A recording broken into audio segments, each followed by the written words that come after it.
Stacey, and welcome to the kitchen of my old Kentucky home. Today on Bourbon and Biscuits, we're going to be taking advantage of Kentucky's vast summer bounty with cobblers, both the kind you can eat and drink. Let's get started. We're going to be making a Kentucky Blackberry Cobbler. Here's what we'll need. 1 cup of self-rising flour, 1 cup of milk, 1½ plus 1 tablespoon of sugar, a half a stick of butter, and 2 cups of fresh blackberries. When the fruits of Kentucky summers start to roll in, one of the best and easiest things you can do with them is to make cobblers. And blackberry is one of my family's favorites. In fact, this was my grandmother's recipe. I had to call my mom last night to get it because I haven't made one in quite some time. So we're going to need first our 2 cups of fresh blackberries. You can also use frozen if you're making this out of season, but the fresh, of course, is going to be the best.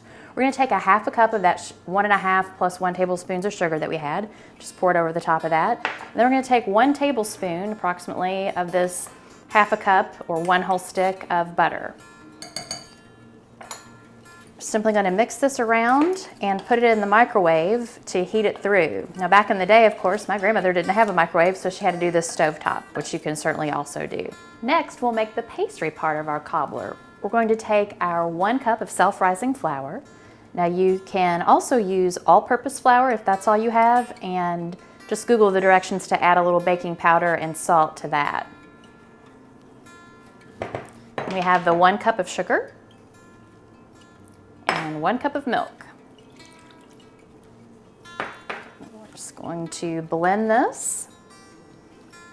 Now right now I have the casserole dish that I'm going to use heating up in the oven, melting the remaining butter. And we'll pull that out here in a second and add our pastry mix to this. It's not too much different than a pie crust, although a lot more sugar. As it turns out, my family's version of this cobbler recipe is a little different from a lot that I've seen in different cookbooks and in talking to Jessica about her family's with the biscuit drop topping style. This one is from the bottom up. It's the one that I grew up with. So we're going to take basically the dough or the pastry part and just put it in the casserole dish of your choice where I have the melted butter. And my mother said not to stir this part. So I'm just going to leave it like that. And then the next thing we're going to do is add back our blackberries that we've heated in the microwave, or in your case if you wanted to do it on the stove. So I'm just going to take the blackberries and sprinkle them over this batter. You can see how the sugar and a little of that butter really got the juice out of those fresh picked blackberries. We'll just stuff the rest of that on there. Okay, and our last thing, I saved 1 tablespoon of that sugar, and we're just going to sprinkle it over the top. It's definitely one sweet dish. All right, we're going to put this in a 350-degree oven and bake it for 55 minutes or until golden brown. And while that bakes, we're going to see Jessica's version of a drinkable cobbler. Since Stacey's making a cobbler for dessert, I'm going to make a cobbler to drink. The cobbler is actually a pre-prohibition cocktail. It can have a lot of different variations, but you're always going to have a spirit, fruit, and sugar. And it actually became popular in the 1800s during the cocktail boom, and it was called a cobbler because of the cobbles of ice that you'd put it over, and this was also when ice became readily available to people. So today we're going to make our bourbon peach cobbler with 2 ounces of MB Roland, a ½ ounce of Dubbonet, which is a fortified red wine aperitif, a 1/4 ounce of simple syrup, pinch of cinnamon, and half of a fresh ripe peach. In a cocktail shaker, we're going to just add all of our ingredients. This is our 2 ounces of bourbon,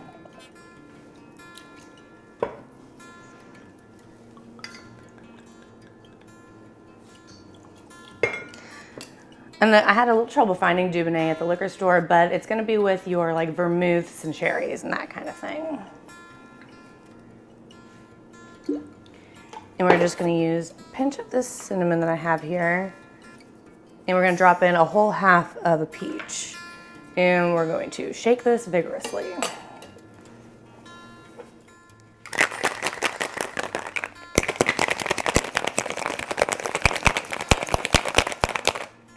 All right, so hopefully we've gotten some of that peach juice in here through shaking with the ice there, and we're gonna go ahead and strain this into our cocktail glass over ice.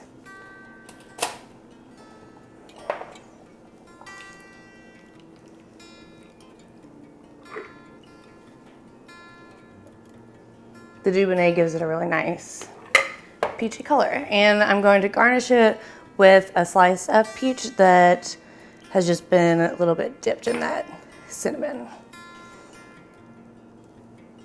So there you go. We've got a bourbon peach cobbler. Okay, so I've only ever seen cobbler made where you basically like drop biscuit dough on top, and it honestly blew my mind a little bit that the bottom of yours ended up on the top. I was shocked. You were starting to scare me because, I don't know if I said this earlier, this is one of those things that I grew up eating. Right. But really hadn't made a lot without my mom. Yeah.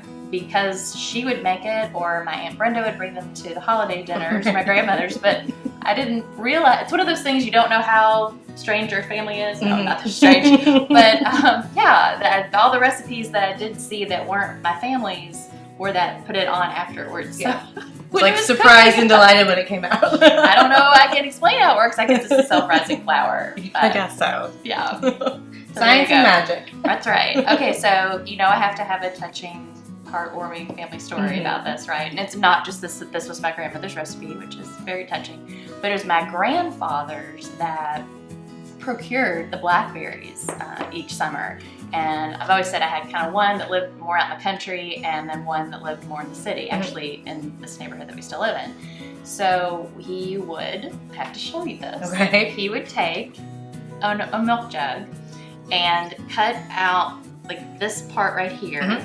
And so you could still have a handle to hold. So it's like a nice scoop. He'd do one for each of us kids, yeah. And we would trumps into the little woods, kind of a municipal urban woods behind his house in Crescent Hill, and find the random blackberry bushes that were blooming. That's funny. And come home, and we'd have to be purple all everywhere. Yeah, we'd have to be hosed down, but that's what Nanny would use to make the blackberry cobblers with. Oh, that's fun. Yes.